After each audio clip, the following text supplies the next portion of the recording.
Mesdames et messieurs, bonsoir. Merci de rester fidèles à la panafricaine des sports et de la culture, 6TV. Bienvenue dans cet entretien que nous accorde évidemment le général de brigade Amadou Doumbouya, directeur général de l'agence du service civique d'action pour le développement et également ancien président du Gangan FC.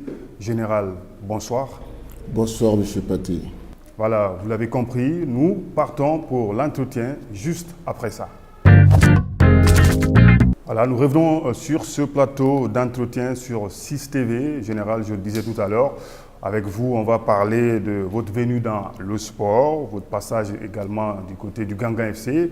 Pourquoi pas, c'est que vous devenez aujourd'hui dans le sport en tant que militaire et surtout le regard que vous portez sur le football guinéen de façon générale et les championnats de Ligue 1 et Ligue 2 en particulier. On va commencer avec la première question. Comment le général de brigade Amadou Doumbouya est en tout cas venu dans le sport de façon générale? Merci pour la question. Avant de vous la répondre, d'abord, j'aimerais parler un peu de ce que je fais présentement.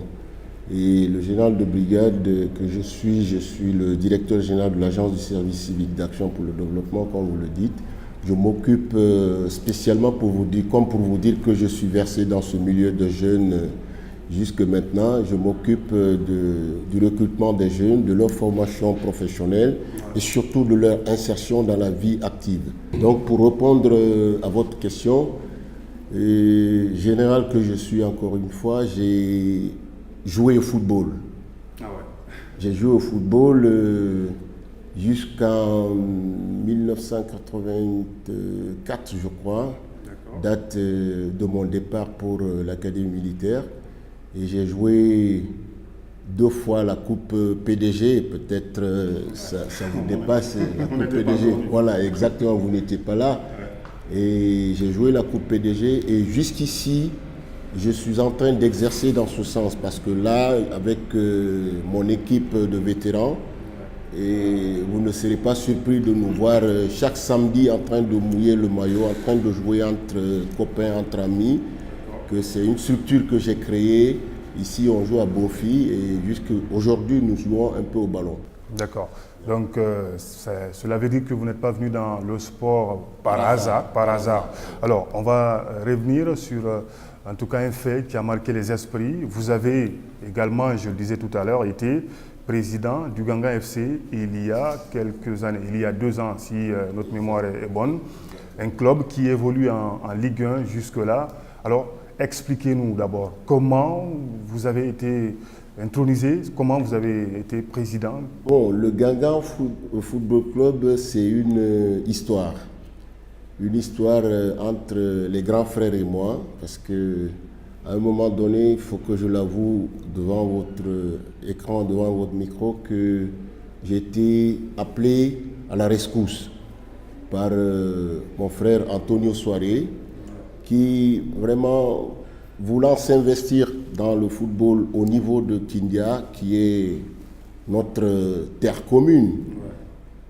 Et à chaque fois, il a eu des petits problèmes, des petites difficultés par rapport à la gestion qu'il avait à ce niveau, a sollicité que je sois présent ici, que je sois pratiquement là en train d'être le trait d'union entre lui et ce club. Il m'a appelé, il m'a dit, mon frère, je veux que tu reprennes les rênes de Gangan pour que vraiment nous puissions avoir une équipe digne du nom qui pourra revêtir le blason de Kindia. Parce que vous n'êtes pas sans savoir que Kindia était la pépinière pratiquement du football de la Guinée pendant plus de 2 décennies. Pendant plus de 2 décennies, les footballeurs guinéens partaient de Kindia pour venir représenter dans le... On se rappelle d'un certain Sambégou Bangoura. Exactement. Sambégou, c'est récent, mais avant Sambégou, il y a eu des Morsire Silla, paix à leur âme, des Kunta Diawara, beaucoup de célébrités dans ce football sont partis de Kindia.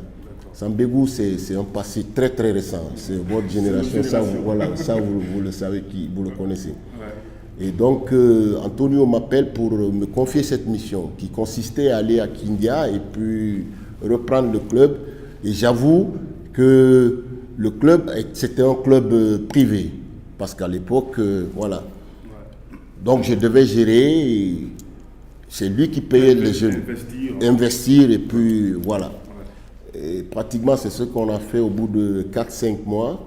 Et j'ai constaté que vraiment, il y avait des petits problèmes. J'avais une équipe qui était autour, qui ne voulait pas travailler vraiment dans le sens où je voulais. Parce que moi, j'ai voulu d'une équipe avec un esprit de gagneur, un esprit Et j'ai dit, d'entrée de jeu, j'ai dit, moi, je viens à Guingamp, je veux gérer que des résultats et des bons résultats. Le grand frère qui était à l'époque coach de l'équipe, Damas à l'époque avec Bernard Silla, je leur ai appelé pour leur dire, voilà, c'est ça mon objectif, c'est ce que je veux. Vous faites 2 ou 3 fois machin, ça ne marche pas, je vous débarque en tant que frère avec tout le respect. Est-ce qu'à ce niveau, vous demandez des résultats? Est-ce que vous avez, à votre niveau, mis les moyens? Parce qu'on sait quand même dans le football, pour évoluer, il faut un minimum de Bon, moyens. pour la petite histoire, moi j'ai mis plus que les moyens. Parce que imaginez un entraîneur à ce niveau qui touchait au moins 4 millions par mensualité. Alors que ce n'était pas ça. Au fait, c'était 2 millions qui étaient la base. Et qu'est-ce que je fais pour relever le niveau de jeu de ces jeunes? Je dis, bon, on paye 250 000 francs par match gagné. Moi, je vous paye 500 000 francs par match gagné. Par match nul et tout ça, je payais 250 000 francs. Les gens, ils ne payaient pas. Si le match se jouait à domicile, c'est-à-dire quand Kindia jouait à la maison, en cas de match nul, en principe, on ne devait rien payer. Mais match nul, moi, je payais 250 000 francs. Pour encourager les jeunes, pour vraiment les mettre dans des conditions qui puissent les permettre de gagner. Donc, on a fait ça et au bout du rouleau, j'ai trouvé que vraiment... Ça ne vous aidait pas. Voilà. Non seulement on ne m'aidait pas, mais on ne m'encourageait pas par même les simples faits de bonnes paroles et tout ça. Je n'arrivais pas à voir. Et puis j'ai vu que quelque part, si je continuais, ça n'allait pas être bon pour moi et pour mon statut. J'ai dit aux frères, j'ai dit, bon, vraiment, je préfère arrêter parce que, voilà. D'accord. Maintenant que vous avez arrêté avec le Guingamp, on se rappelle, vous avez démissionné. Qu'est-ce qui a été dit après? Est-ce que vous avez vraiment regretté en un instant votre départ? Non, regretter pas peut-être, je n'ai pas regretté, simplement, et jusqu'aujourd'hui, je suis dans le même esprit, c'est-à-dire je veux aider le football à ce niveau, je veux aider Guingamp. Je leur ai dit, je pars, d'accord, mais je suis de cœur avec vous, et quand vous avez des problèmes que je puisse vraiment résoudre, venez me voir, ma porte n'est pas fermée. Venez me voir et à chaque fois qu'on a des problèmes, et on trouve la solution ensemble. Je suis parti avec ce ton-là. D'accord. On va parler toujours de ce Guingamp. Selon nos informations, il y a eu des petits soucis avec le départ de Boniface Saba, du Guingamp vers le Horéa. Est-ce que vous pouvez nous révéler ce qui s'est passé réellement? Bon, le cas Boniface Saba, j'étais encore ici. Ça, c'est vrai, il faut que je vous le... Mais je ne sais pas les dessous du cas Boniface. Simplement, moi, j'ai préparé un jeune qui était très bien physiquement et que je donnais même un échelon supérieur au Horéa, c'est vrai. Mais quand il s'agissait de le ramener vers le Horéa, voilà, je crois que le président du Horéa a négocié avec les dirigeants du Guingamp pour le faire venir dans le Horéa. Et je crois que c'est ce qui a été fait. C'est un contrat qui a été bien ficelé, bien avant que peut-être moi je ne reprenne les rênes du Guingamp Football Club. Donc à ce niveau, s'il y a des précisions à donner, peut-être il faudrait demander aux dirigeants qui ont négocié. D'accord, mais aujourd'hui, on remarque quand même, le garçon, il est transféré, certes, il est bien payé, mais sauf qu'il n'a pas tant de jeux. Pourtant, c'était un espoir, si on peut se le permettre, c'était un espoir du football de Kindia. Du football de Kindia, d'accord, mais du football en général, du football guinéen.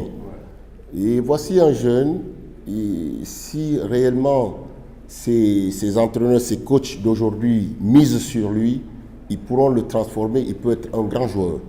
Ça, par ma vision de la chose, par ma qualité d'ancien joueur de football, je crois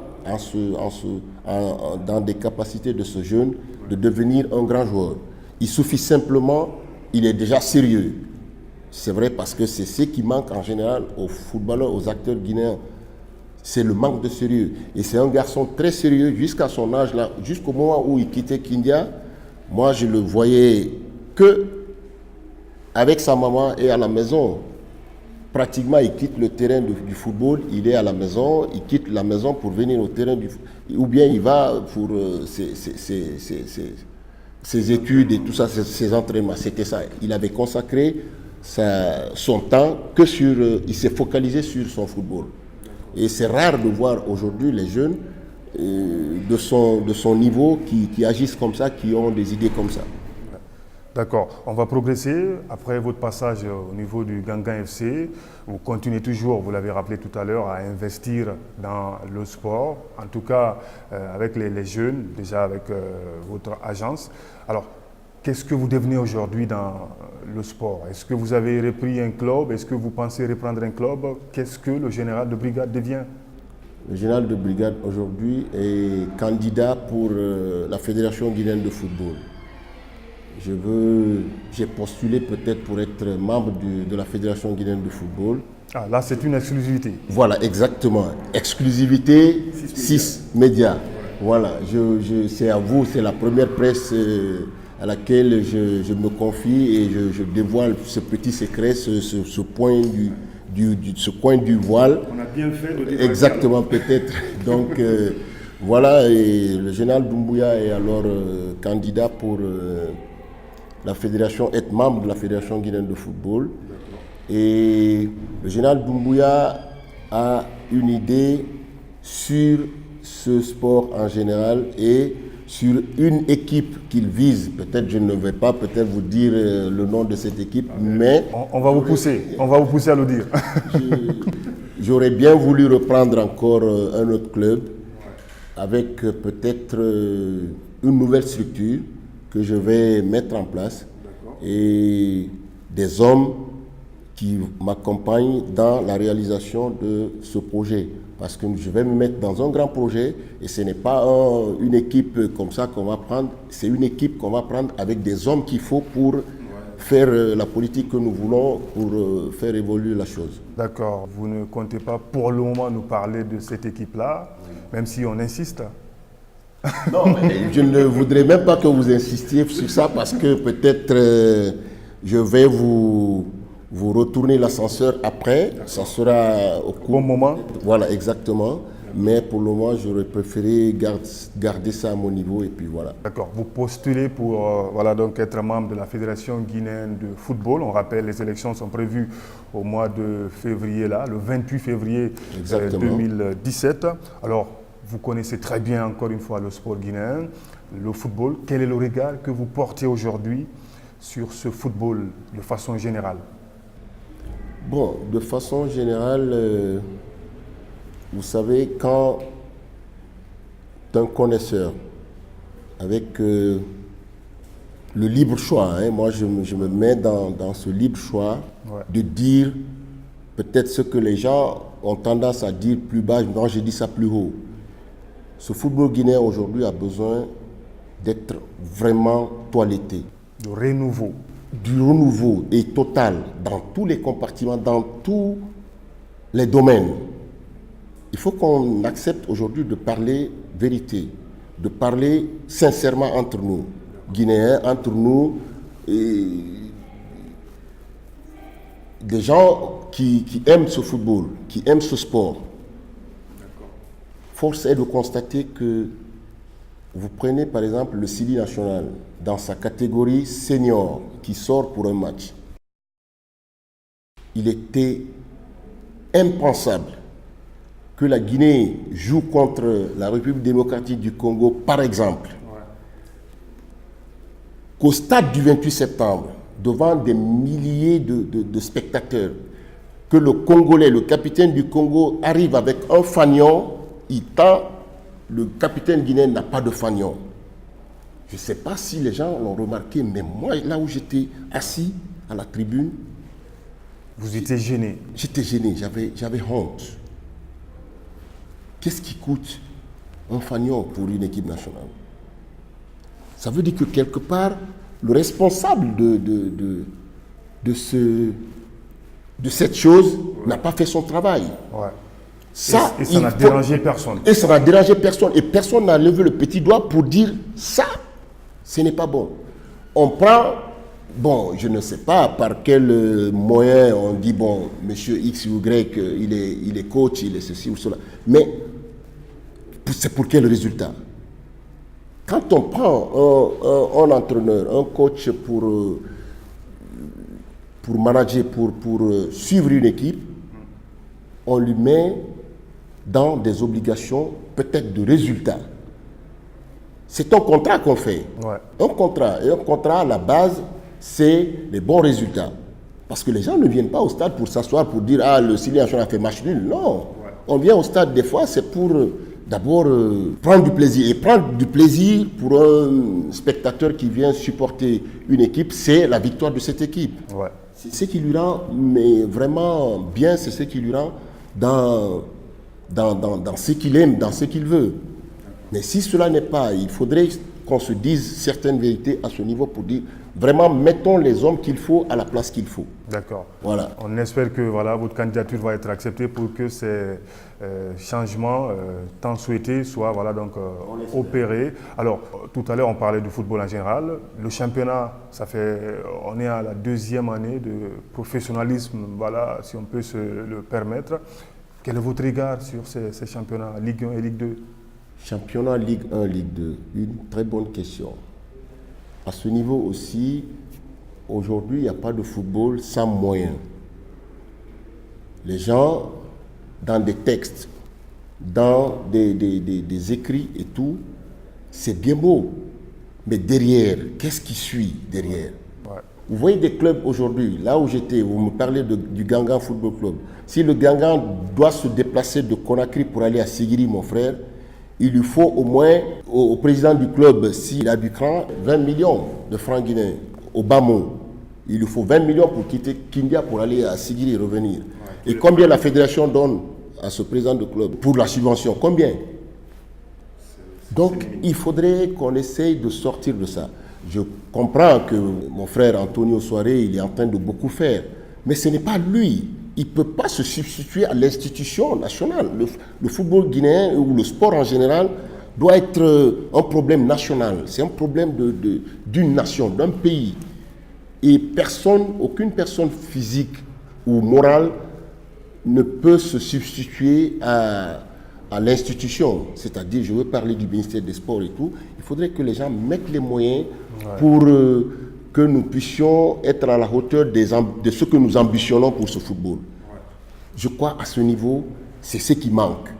Ce n'est pas peut-être la bonne structure, ce n'est pas les textes qui manquent et tout, mais c'est les moyens qui manquent. Il faut mettre les moyens à la disposition du football guinéen pour que le football guinéen puisse aussi respirer et sortir du sérieux dans ce que nous faisons. Aujourd'hui, j'ai du mal à comprendre, j'ai du mal à voir des gens, des présidents de club, tout ça. Chacun se roule, tout le monde vient chez Antonio Soiré, machin. Finalement, ça perd. C'est un sens unique. Voilà, c'est un sens unique et puis ça perd même de crédibilité. Ouais. Parce que finalement, c'est lui seul. Il peut y avoir des tentations. Exactement. Et c'est toujours comme ça, ce n'est même pas, il peut y avoir, c'est sûr qu'il y a des tentations. Ouais. Et à ce niveau, les gens qui réfléchissent, ils vont dire, ah mais attendez, Antonio va prendre tout et puis... Ce n'est pas ça, c'est parce que les autres n'ont pas les moyens. Il faut qu'on leur donne les moyens, il faut qu'on leur donne leur indépendance, surtout financière, pour permettre de voir réellement la vraie valeur de ce football. D'accord. Une question par rapport à ces échéances qui arrivent, on le rappelait tout à l'heure, il y a la Ligue guinéenne de football professionnel également qui doit tenir son élection. Et évidemment, avec la Fédération guinéenne de football, je le disais tout à l'heure, c'est pour le 28 février. Oui. Quel est le regard que vous portez sur ces élections? Est-ce que pour vous, voilà, après tout ce qui se passe, ça peut vraiment faire changer, ça peut faire bouger le football guinéen? Dans la mesure où les vainqueurs de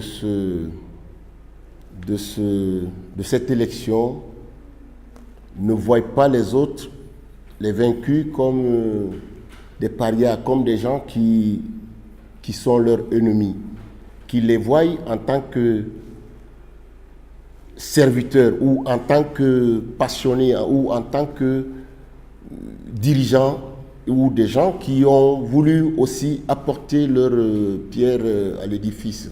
C'est-à-dire des gens qui étaient là aussi, qui voulaient s'associer à eux pour la bonne marche du sport. Ça, c'est le premier point. Le second point, il faudrait qu'on puisse vraiment, au sortir de ces élections, avoir encore une fois une équipe pour une cause, une équipe qui soit soudée à son chef. Une équipe dirigeante. Hein. Exactement, une équipe dirigeante qui soit soudée à son chef et que tout ce qui est donné là-haut soit exécuté comme ça se doit.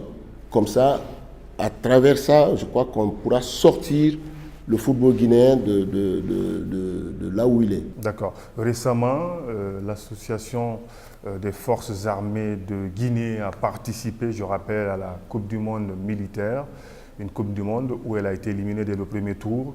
Quel est le regard que le général porte sur cette formation, forcément avec laquelle vous avez un lien? Je crois que l'ASFAG est à féliciter. L'ASFAG est à féliciter parce que depuis le temps du président Conté, paix à son âme, à un moment, tous les militaires guinéens investissaient dans l'ASFAG. Au moment où nous, on était là à côté pour essayer de mettre les jalons pour avoir une équipe performante à ce niveau. Mais aujourd'hui, ces moyens n'existent plus. Vous voulez dire que l'ASFAG est abandonné? Pas abandonné, je ne pourrais pas dire que l'ASFAG est abandonné, mais l'ASFAG a aussi besoin de ressources. De ressources. Parce que, excusez-moi, on sait quand même dans la sous-région, les équipes militaires, c'est toujours accompagné de gros moyens. De gros moyens, mais aujourd'hui, ça c'est avant, quand par exemple tous les militaires guinéens de leur solde payaient 25 francs. 25 francs par combien de mille personnes, ça veut dire quelque chose. Mais on a arrêté ça. Ça s'est stoppé net parce que l'ASFAG n'a plus la subvention qu'il faut pour... sa participation à la Coupe du Monde militaire, je crois que les résultats sont là. L'ASFAG, je crois, c'est avant-hier, l'ASFAG a battu le Hafia. Oui, j'étais avec APC, je l'ai laissé juste... je l'ai laissé à la mi-temps, il gagnait 1-0. Mais après... Et c'est l'ASFAG, c'est l'ASFAG qui gagne au bout du rouleau. Donc voilà, ça leur a permis quand même d'avoir une certaine expérience, une certaine maturité et par rapport au championnat militaire qu'ils ont eu à faire, auquel ils ont participé. D'accord. Une dernière question générale. On sait que qui parle de général de brigade Amadou Doumbouya, vous avez un investissement, on va l'appeler comme ça, c'est bien votre fils. Voilà, là aussi on ne le savait pas. Vous avez un fils, Sékou Oumar Doumbouya, qui est joueur de l'équipe de France de moins de 18 ans de basketball. Oui, peut-être c'est ce que nous avons. C'est ce que nous avons. C'est le petit garçon qui arrive en France et qui est aujourd'hui membre de cette équipe nationale française des moins de 18 ans. Il a participé au championnat d'Europe en Turquie récemment, et là où ils sont sortis champions d'Europe. Ça, il faut que je vous l'avoue. Et puis, il a été le meilleur joueur du tournoi. Et ça, c'est à mettre au crédit de tout le monde. Ah, de son papa, surtout, qui est sportif. Voilà, peut-être de son papa qui est sportif, mais qui a bien voulu qu'il soit footballeur. Peut-être quand vous reverrez sa cassette, il avait commencé par le football, mais quelqu'un l'a repéré, il dit non, lui, c'est pas son truc, il doit l'orienter vers... Le destin. Voilà, le destin. Et il est là, c'est vrai, aujourd'hui, il a la nationalité française, d'accord, mais son origine, c'est bien la Guinée. La Guinée, et la Guinée, c'est le général Amadou Doumbouya par chance. Voilà. Même si voilà, on n'aura pas la chance de l'avoir dans l'équipe nationale, pourquoi pas guinéenne de Bon, de peut-être basket. ça peut-être, je ne sais pas. Mais il a d'abord traîné les pieds pour, mais finalement, voilà. Il a fait son choix. Voilà, il a fait son choix. D'accord, on arrive en tout cas à la fin de cet entretien. Dernier mot, après tout ce qu'on a dit, général. Que les dirigeants du football guinéen se mettent en tête que nous avons quelque chose en commun. La chose que nous avons en commun, c'est de servir ou de se mettre au service du football. Ouais. Sans passion, sans haine, sans rancœur. Nous sommes tous des Guinéens et nous voulons tous que ce football aille de l'avant. Qu'on supporte les gens qui ont la bonne volonté, qui mettent tout à disposition pour que ce sport aille de l'avant, pour que ce football aille de l'avant. Et merci à Sis pour cet entretien et merci au grand patron. Merci également à vous. Voilà, c'est terminé cet entretien avec le général de brigade Amadou Doumbouya, directeur général de l'agence du service d'action pour le développement. Il est également ancien président du Gangan FC. Merci à tous, merci à toutes nos équipes techniques, à tous les chauffeurs qui se sont déployés pour la réussite de cet entretien. Salut à tous.